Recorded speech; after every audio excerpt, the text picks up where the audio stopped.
ओफो माँ, कितनी गर्मी लग रही है। इस मरे हुए पंखे को निकालकर पापा से बोल दो कि एक अच्छा सा बढ़िया कूलर ले आए, जिससे ठंडी ठंडी हवा लगे। रात को सोया भी नहीं जाता। बेटा, तेरे पापा कोई अंबानी की औलाद या नौकरी वाले नहीं है जो तेरे सपनों को पूरा कर सके। बेचारे बैलगाड़ी चलाकर 40-50 रुपए कमाते हैं, जिसमें घर भी चलता है, तेरे खाने की चटोरी चीज भी आती है। ऐसे में कहाँ से महंगा कूलर आएगा? माँ, ऐसी इमोशनल टेढ़ी मेढ़ी बात क्यों करती हो जिससे मैं कुछ जवाब ही न दे सकूं? तू इसलिए जवाब नहीं दे सकती क्योंकि तू जानती है कि तेरे पापा कितनी गरीबी में इस घर को चला रहे हैं।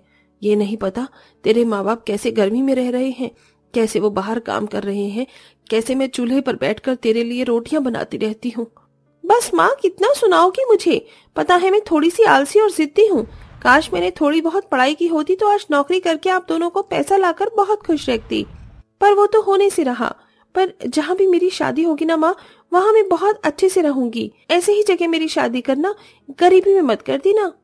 पहले हमारे जैसे गरीब फकीरों के यहाँ अच्छा रिश्ता तो आए तेरे लिए, तभी तो हो। अरे चिंता मत करो अंजना, हमारी बेटी की शादी अच्छे घर में ही होगी। ये कहकर अंजना चावल चुनने लगती है। 2 दिन बाद वो पंडित से कहकर अपनी बेटी के लिए रिश्ते मांगती है। महीना बीत जाता है पर कोई भी अच्छा रिश्ता नहीं मिलता। सब उससे दहेज की मांग करते हैं जो अंजना देने में असमर्थ होती है। फिर एक दिन, अरे अंजना जी, आप यहाँ देखिए, आपकी बेटी के लिए कोई अमीर रिश्ता तो नहीं मिला, पर एक बहुत अच्छे परिवार से रिश्ता आया है। बस ये बात है कि वो गरीब हैं और आपसे दहेज में कुछ लेंगे भी नहीं। मंजूर है तो बताइए, आगे बात करूं? क्या सच में पंडित जी पैसे नहीं देने पड़ेंगे? अगर ऐसा है तो आप रिश्ते की बात आगे चला दीजिए। वैसे भी कुंवारी लड़की को ज्यादा समय तक घर में नहीं रखना चाहिए।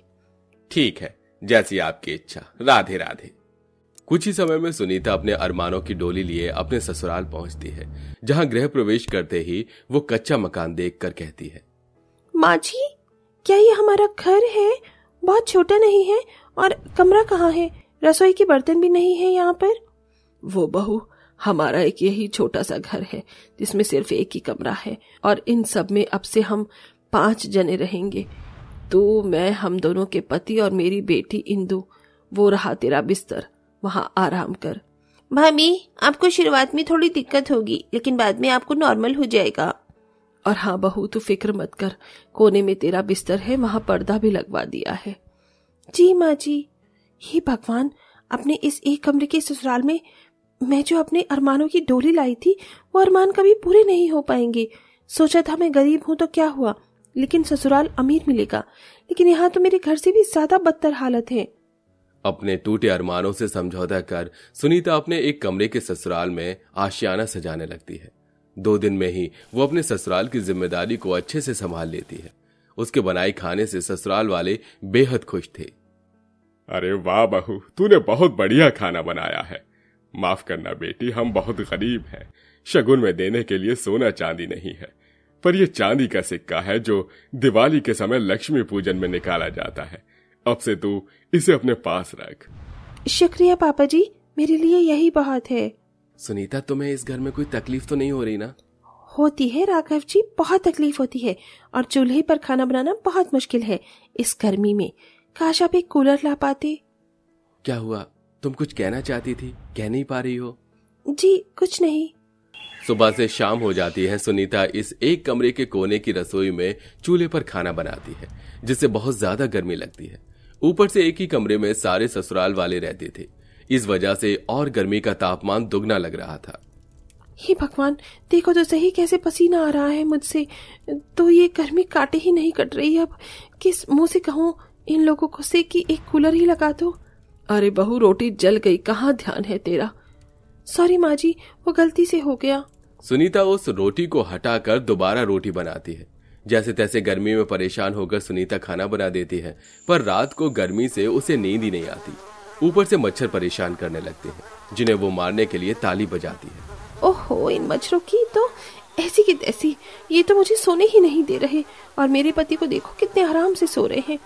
राघव जी, आप इतनी गर्मी में कैसे सो सकते हैं? एक तो हमारा बिस्तर भी कोने में है, यहाँ पर कोई पंखा कूलर भी नहीं। प्लीज कोई पंखा कूलर ले आइए।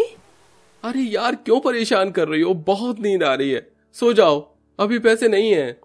हे भगवान, क्या मैं इसी तरह परेशान रहूंगी गर्मी से अपने ससुराल में? यहाँ भी एक पंखा है इस एक कमरे में, और वहाँ पर भी माँ जी पापा जी सो रहे हैं। गर्मी से परेशान होकर सुनीता जैसे तैसे सो जाती है। अगले दिन गली में कुल्फी वाला आता है, जिसे देख सुनीता का खाने का मन करता है। क्या करूं, इतनी गर्मी में मुझे कुल्फी खाने का मन कर रहा है, पर मेरे पास तो पैसे भी नहीं है। माँ जी से मांगू? सुनीता सास से कुल्फी के लिए पैसे मांगती है, जो कि उसके पास होते नहीं है। ओहो, इन पर मेरी किसी भी गर्मी का कोई इलाज ही नहीं है। वहाँ देखो, ननंद कैसे कुल्फी चूस चूस कर खाई जा रही है। गर्मी में सिर्फ सुनीता ही नहीं, एक कमरे में रहने वाले बाकी लोग भी गर्मी से बहुत परेशान थे। अरे भगवान, इतनी तेज गर्मी कैसे हो रही है? रोज रोज निर्मला, अरे जरा हाथ वाले पंखे से थोड़ी हवा कर दो, और कोई शरबत भी बना लो जिससे थोड़ी ठंडक पहुंचे।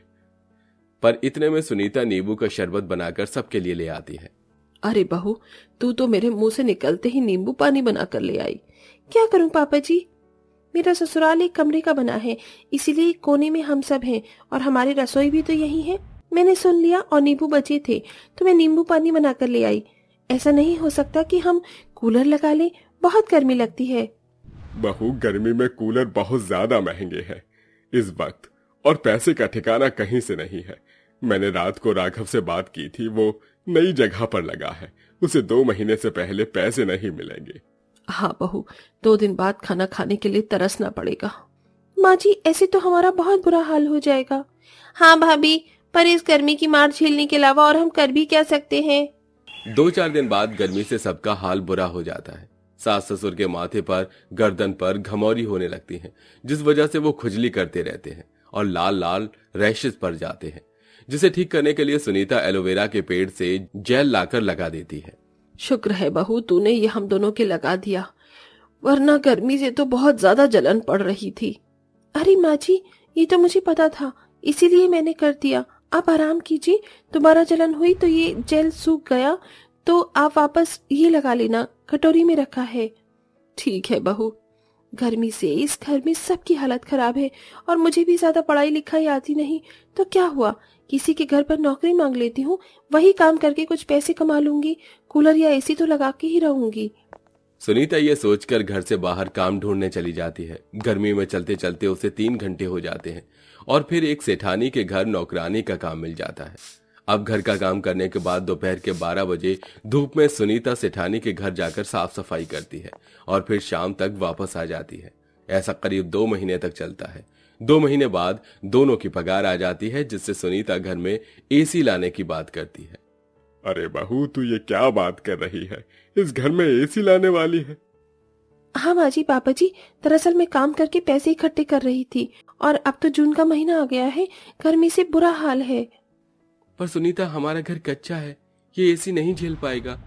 मेरे पास एक आइडिया है, मैं थोड़ा लोन उठा लेता हूँ, उन पैसों से इस घर को 2 मंजिल का बनवा लेता हूँ, ताकि अलग अलग कमरा हो जाए, लेकिन नीचे के हॉल में एसी लगवा देंगे, जिससे सब साथ में सो पाएं, और बाद में भगवान की दुआ से पैसे रहे तो हमारे कमरे में भी एसी लग जाएगा, क्योंकि एक ही कमरे में ज्यादा जनों के रहने से भी हीट बढ़ती रहती है। अरे वाह भैया, आपने तो बहुत अच्छा आइडिया दिया है। मुझे आपका आइडिया पसंद आया, और आप चिंता मत कीजिए, लोन के पैसे निकलवाने में मैं आपकी मदद करूंगी। और भैया, मेरी कॉलेज की छुट्टी पड़ गई है, तो मैं भी बच्चों को ट्यूशन पढ़ाकर मदद करूंगी। ये देख सास ससुर भावुक हो जाते हैं। 15 दिन वो और गर्मी की मार झेलते हैं। साथ ही लोन के पैसों से उनकी 2 मंजिल के 2 बड़े कमरे तैयार हो जाते हैं। नीचे के हॉल में एसी लग जाता है, जिसकी ठंडी ठंडी हवा से घर के सभी लोग खुश हो जाते हैं। अरे वाह बहू, मजा आ गया। आज से पहले मैंने ऐसी एसी की हवा कभी नहीं खाई थी। मैंने भी माँ जी। शुक्रिया बहू, तुम मेरे बेटे का सहारा बनी हो, तो इस घर में एसी आ गया, और ये कच्चा घर भी पक्के घर में बदल गया, वरना कभी हो ही नहीं पाता। हाँ सुनीता, मैंने तुम्हें बहुत गर्मी में परेशान होता हुआ देखा है, पर वक्त के साथ सही पैसे आने लगेंगे तो मैं तुम्हें बहुत खुश रखूंगा। आप चिंता क्यों करते हैं, मैं आपके साथ हर हाल में खुश हूँ। अब तो एसी भी आ गया है, सब साथ में यहीं सोएंगे। इस तरह बहू और बेटे के संघर्ष से घर भी बन जाता है, और वो सब ठंडी ठंडी एसी की हवा का लुत्फ भी उठाकर खुशी खुशी रहने लगते हैं।